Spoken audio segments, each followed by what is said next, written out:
In the realm of fandoms, few relationships spark as much debate as the Byler ship from Stranger Things.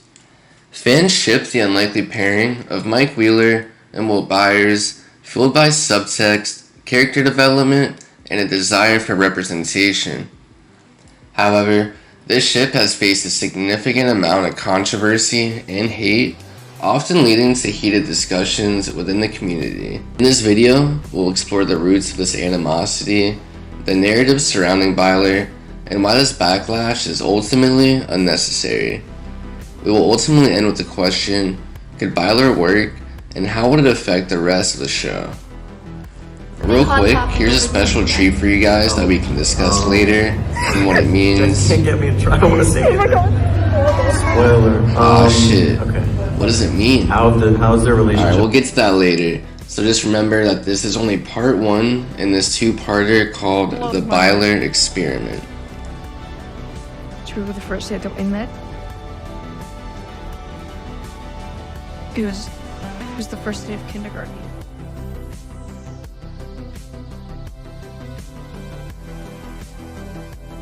First, let's set the stage. Byler is gaining traction due to its emotional depth and the strong bond between Will and Mike. Their friendship, marked by shared trauma and vulnerability, provides a foundation for exploring deeper connections. Viewers have pointed out moments that suggest a romantic undertone, especially in the latest seasons. Fans argue that their relationship embodies a narrative of acceptance and love, which is particularly resonant in today's discourse around LGBTQ+ representation. Now we see Mike and Will's bond blossom since the beginning of the show. However, Mike has always been infatuated with Eleven, while it's clear that Will's infatuated with Mike.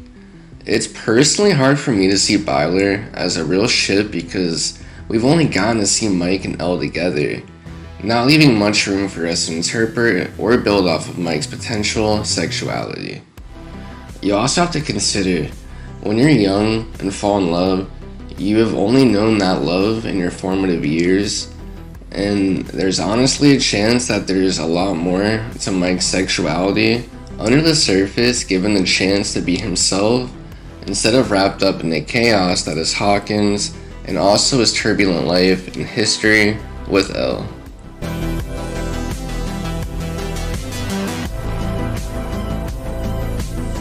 Despite the strong fan support, Byler has faced significant backlash. Critics argue that the pairing undermines the established relationship within the show, particularly Mike's relationship with Eleven.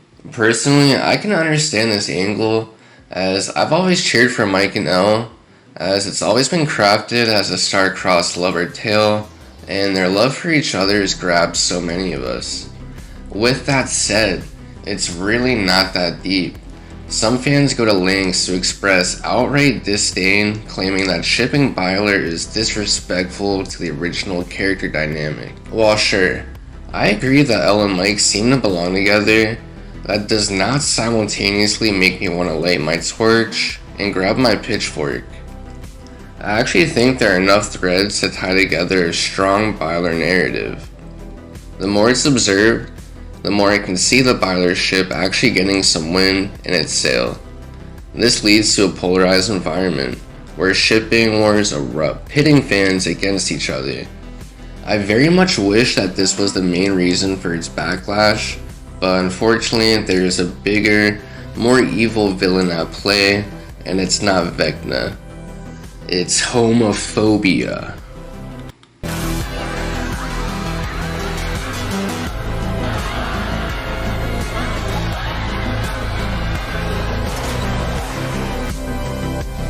The core of the controversy often stems from misunderstanding and fears about representation. Some argue that Byler is an unrealistic pairing, viewing it through the lens of traditional narratives, which, again, to me, it's harmless as it's natural to gravitate to the foundation of the relationships that the story has already laid out.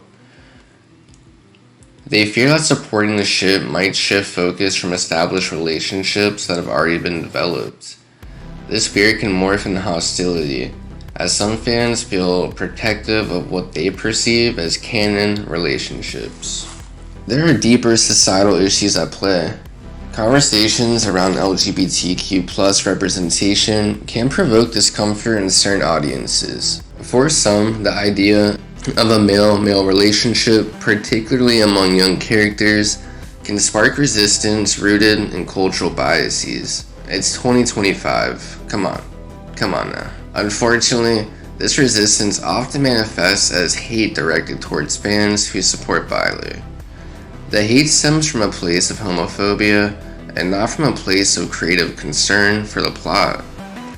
So ultimately what I'm getting to is there's a healthy way to express your disdain for either side of a ship, for either side of pairing two characters in a show together. If you're against it for the sake of the plot, that's fine.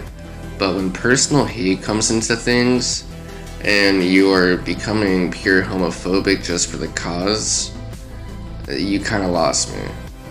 Homophobes are the definition of cringe, which I think we can all agree.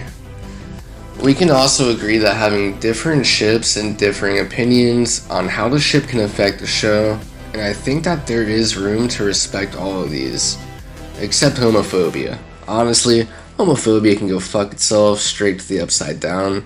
For the homophobic fans of Stranger Things, here you go. And here you go. Oh yeah, and this one. Alright. At its core, fandom is about celebrating stories and the connections we form with characters. Byler fans are not out to erase other ships or narratives. They simply seek representation and the chance to explore alternative storylines.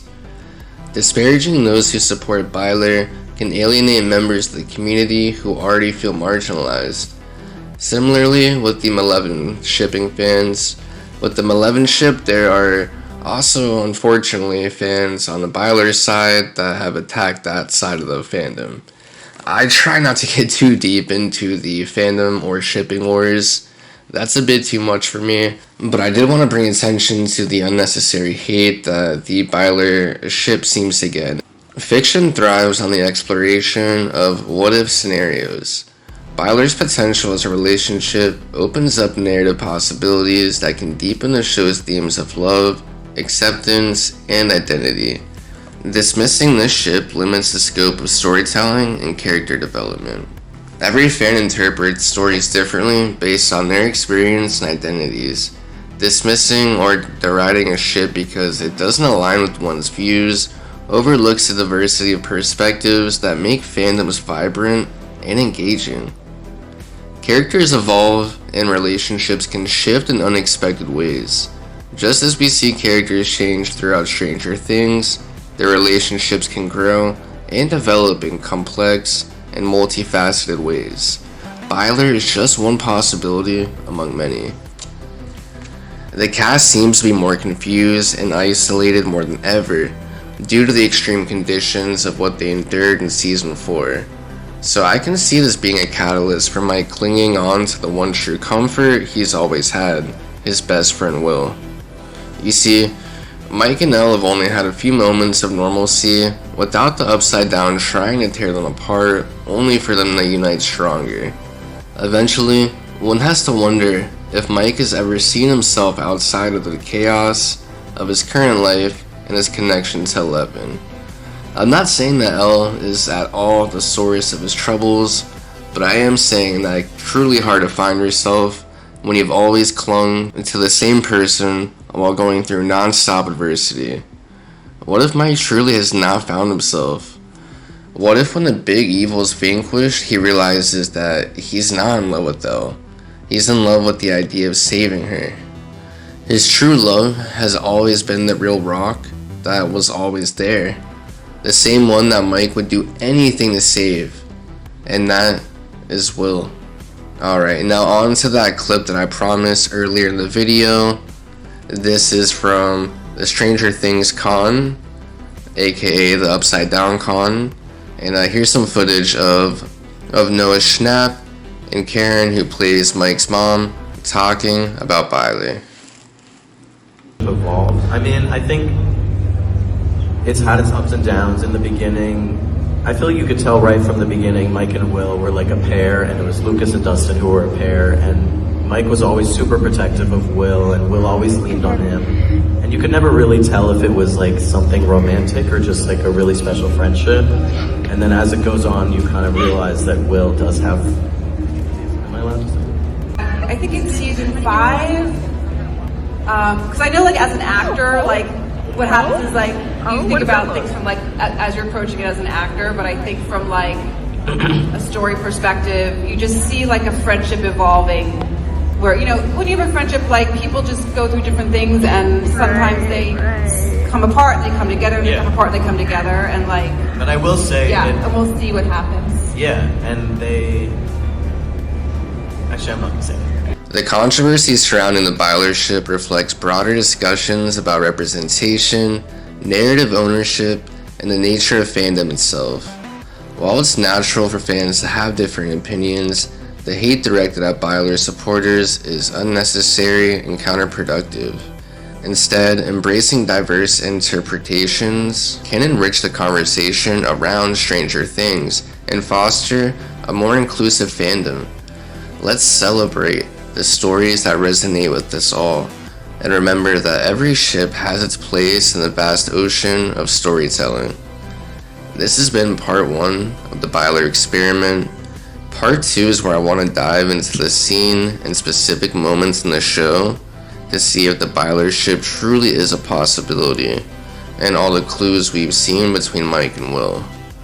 I hope to see you all there.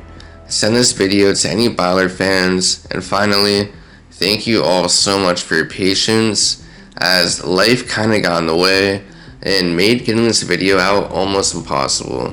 But hey, that's the power of love, baby. Long live Byler. Now, I leave you with the full version of this beautiful edit of Byler made by Angels Within Nightmares, and I hope to see you in part 2. I knew nobody. I had no friends. Cool. I just felt so alone and so scared. Maybe all of this is happening for a reason. You really think so? Yeah, I really do. I saw you on the swings. And you're alone too. You're just swinging by yourself.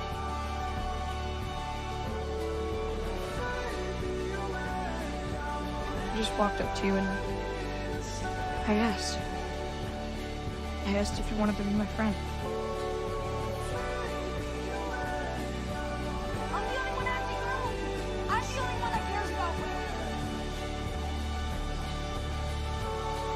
You said yes. It's Hawkins. It's not the same without you. You said yes.